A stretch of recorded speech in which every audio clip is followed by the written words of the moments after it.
بسم الله الرحمن الرحيم. السلام عليكم ورحمة الله وبركاته. أهلا بحضراتكم مع الجديد في الغزل والنسيج.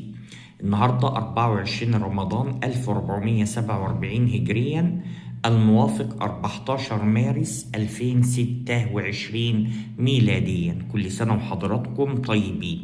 اللهم تقبل أعمالنا يا رب. اللهم إنك عفو تحب العفو فاعف عنا، ويا رب اغفر ذنوبنا كلها، اللهم آمين. بالنسبة لألياف القطن، في 5 خواص أساسية دي اللي بتحدد جودة القطن وبالتالي جودة الخيط.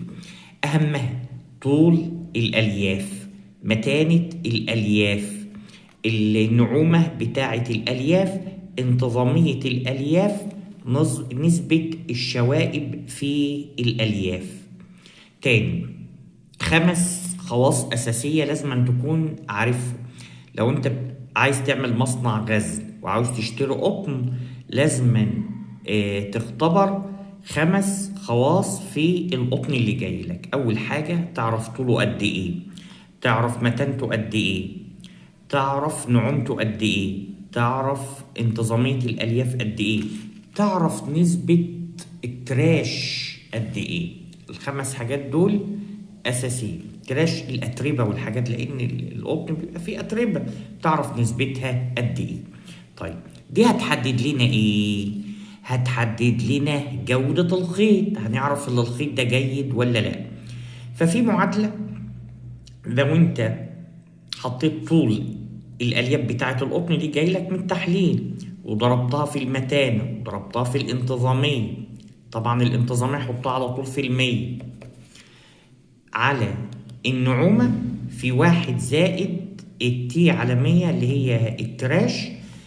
لو لقيتها من 15,000 الألياف ديت كويسة. طيب لو انت جالك 3 أنواع من القطن، قطن ألف وقطن باء وقطن جيم، أو قطن A وقطن B وقطن C، عايز تختار أفضلهم إيه؟ هتختار أفضلهم إزاي؟ هتحلل كل ألياف ال5 خواص دول، هتعرف الطول، هتعرف المتانة، هتعرف النعومة، هتعرف الانتظامية، هتعرف نسبة الشوائب قد إيه، وتحط كل ألياف في المعادلة دي. لو تختار أكبر حاجة، أكبر نسبة دي، يبقى هتختار على طول القطن ده.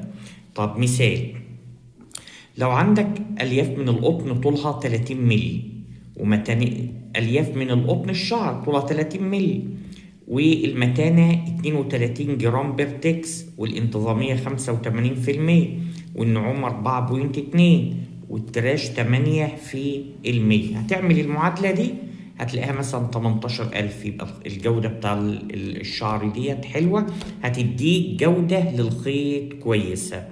طيب لو عندك ألياف تانية الأقل من 18 أو أعلى من 18، هتختار أعلى نسبة طالعة في المعادلة، هتطلع أعلى نسبة في المعادلة بتاعة الخيط، يبقى الخيط ده يبقى الشعيرات ديت أنت هتختار.